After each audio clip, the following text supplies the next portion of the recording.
ایک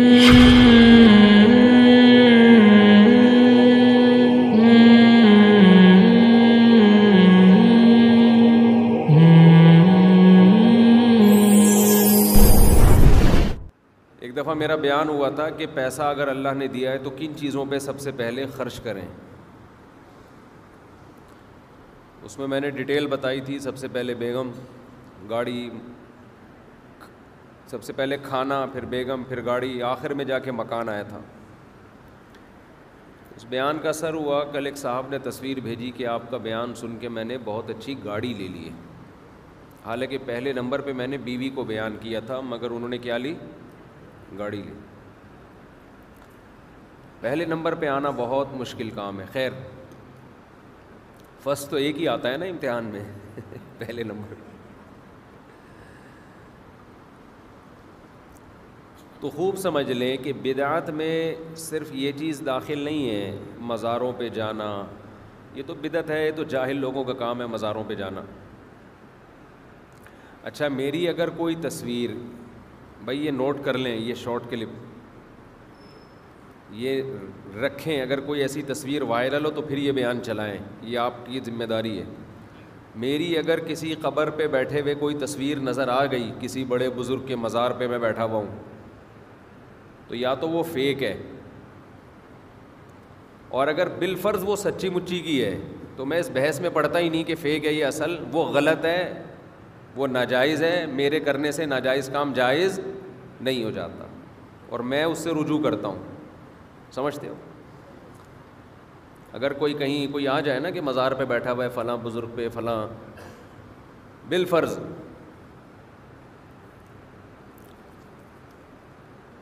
تو اس کا آسان جواب کیا ہے؟ غلط ہے بھائی، میرے کرنے سے غلط کام صحیح نہیں ہو جاتا. میں نے کیوں کیا؟ ابھی توبہ کرتا ہوں، آئندہ نہیں کروں گا. ختم ہو گئی بات. اب کیوں کیا؟ اگر کیا ہے تو غلط کیا نا، بول تو دیا. جب ایک آدمی کہتا ہے میں نے صحیح کیا تو پھر تو تعویلات پیش کرتا ہے نا. وہ بعض دفعہ انسان کو پتہ ہی نہیں ہوتا ہو کیا رہا ہے. بے خیالی میں چلے گئے کس کام کے لیے تھے، ہو کیا گیا. بعض کام بے خیالی میں ہو رہے ہوتے ہیں، اس وقت انسان کو پتہ ہی نہیں چل رہا ہوتا کیا کر رہا ہوتا ہے. اگر کوئی میری ایسی تصویر وائرل ہو تو کچھ پرانی چیزیں لوگوں نے نکالی ہیں، مجھے یاد بھی نہیں ہیں، وہ فیک بھی ہو سکتی ہیں. لیکن اب اس پہ یہ بحث میں جانا کہ فیک ہے یا نہیں ہے، یہ ایک لمبی جنگ چھڑ جاتی ہے نا. تو بھائی اگر صحیح بھی ہے تو غلط ہے، ناجائز ہی ہے، وہ جائز نہیں ہو سکتا میرے کرنے سے. تو بدعت کی ایک قسم تو مزاروں پہ مسٹنڈوں کی طرح بیٹھنا. آپ کہہ سکتے ہیں ہم مسٹنڈوں کی طرح نہیں بیٹھے تھے، تو جو بیٹھتا ہے وہ مسٹنڈا ہی لگ رہا ہوتا ہے. سمجھتے ہو؟ دیکھو، قرآن نے کہا ہے کہ جو جہالت میں گناہ کرے گا اور توبہ کر لے گا، اللہ اس کے اس گناہ کو معاف کر دیں گے. شاکر بھائی، یہ جو مائک ہے نا، آج کے بعد یہ ہماری کسٹڈی میں ہے. ہم الگ مائک لگائیں گے بیان کے لیے. وہ مسجد میں کسی کے پاس، کمیٹی کے پاس بھی اس کی چابی نہیں ہوگی، کیونکہ تجربہ میرا خیال ہے کتنے سال کا، 17 سال کا تجربہ ہو گیا. تو اب 17 سال میں جب مسجد کی انتظامیہ کنٹرول نہیں کر پا رہی، اصل میں ہوتا یہ ہے کہ انتظامیہ کنٹرول کر لیتی ہے، کوئی پھرا کے پتہ ہی نہیں چلتا کس نے چھیڑا اس کو.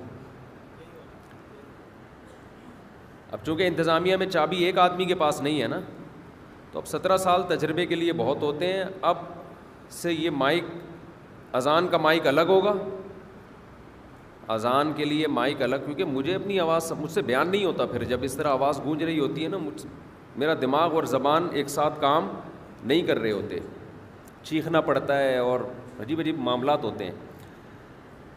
تو اس کے لیے کتنے پیسے وغیرہ کریں گے وہ ہم ارینج کریں گے انشاءاللہ. تو اس کے لیے ہو سکتا ہے ہم الگ سے الماری بنا دیں. بیان کے وقت صرف وہ چلے گا، اس کے علاوہ نہ اذان سے اس کا کوئی تعلق، نہ مؤذن کو چھیڑنے کی اجازت، کسی کو بھی اس میں گھسنے کی اجازت ہی نہیں ہوگی. وہ چابی ہمارے پاس ہوگی اور وہ انگوٹھا ہوگا، انگوٹھا 2-4 آدمیوں کا انگوٹھا ہوگا، 2-3. تو اب یہ انتظامیہ سے نکال کے ہمیں دے دیں. بہت ہو گیا نا، لوگ بھی سن کے تھک جاتے ہیں. بیان میں بھی جاری ہوتی ہے یہ بات کہ یار یہ کیا ہے. تراویح کا بھی ایسا ہی ہے. نمازوں کا بھی ایسا ہی ہے. فجر کی نماز میں تلاوت ہی میں مزہ نہیں آ رہا ہوتا, ورنہ کم از کم بیان کا تو ہم کر لیتے ہیں نا, کہ بیان کا جو ہے نا مائک کا پورا سیٹ اپ ہی الگ ہوگا, ان ٹو بی نوٹڈ.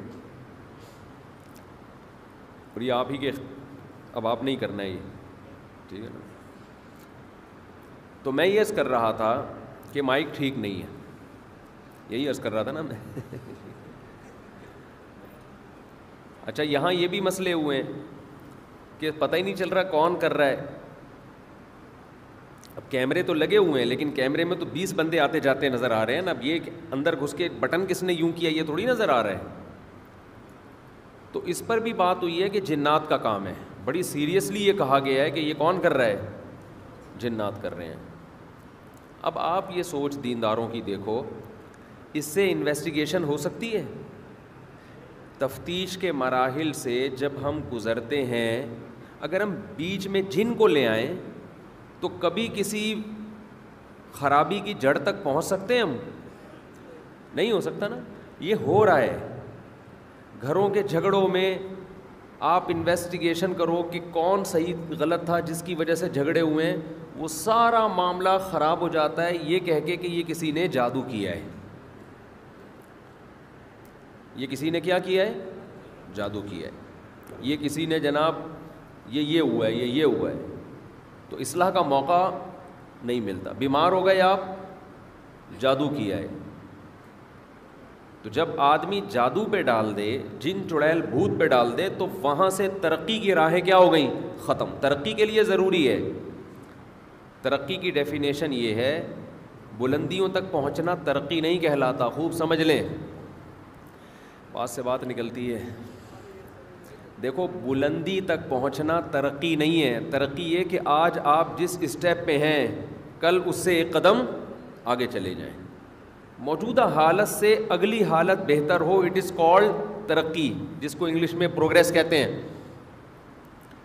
یہ میں انگلش جھاڑنے کے لیے نہیں, اردو کا ترقی کا لفظ سمجھانے کے لیے, کیونکہ آج کل لوگوں کو انگلش زیادہ سمجھ میں آ رہی ہے.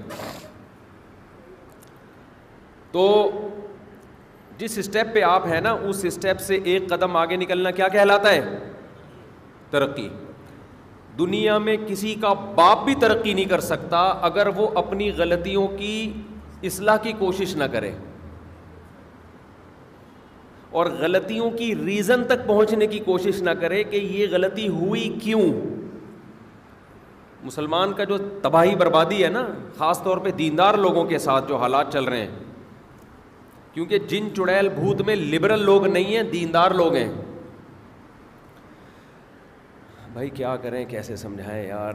جن چڑیل بھوت یہ لبرل لوگوں کے, گوروں کے مسائل, جاپانیوں کے, فرانسیسیوں کے مسائل نہیں ہیں, یہ دینداروں کے مسائل ہیں. اور دینداروں میں علماء کے زیادہ مسائل ہیں, یہ عوام کے کم ہیں, اس میں علماء زیادہ مبتلا ہیں. یہ تو ٹاپک ہی چینج ہو جاتا ہے, پھر سارا بیان کا بیڑا غرق ہو جاتا ہے. گورے کو کوئی مسئلہ ہوگا نا, کہیں بھی خارش بھی ہو رہی ہے, اس کو بھی ہوتی ہے خارش. اور یاد رکھو, مسلمان جو پاکستانی لوگ ہیں ان کو خارش ہوتی ہے تھوڑی, لیکن ہوتی رہتی ہے. گورے کو جب خارش ہوتی ہے نا, وہ ہماری طرح یہ نہیں کبھی یوں کھجا رہا کبھی یوں ہلکی پھلکی, اس کو پھر طبیعت سے ہوتی ہے. وہ پھر وہ والی, ان کو وہ گورے والی خارش ہوتی ہے کہ پتہ چلے کہ یہ کسی پڑھے لکھے آدمی کو ہوئی ہے. وہ پھر بڑی بڑی پالیسیاں بناتے ہیں. وہ یہ مسجد سے چپل چراتے نہیں ہیں, یہ ان چیزوں پہ ٹائم ضائع نہیں کرتے. خیر, تو خوب سمجھ لیں, دنیا میں کوئی بھی شخص ترقی نہیں کر سکتا جب تک اپنی غلطیوں کی اصلاح نہ کرے.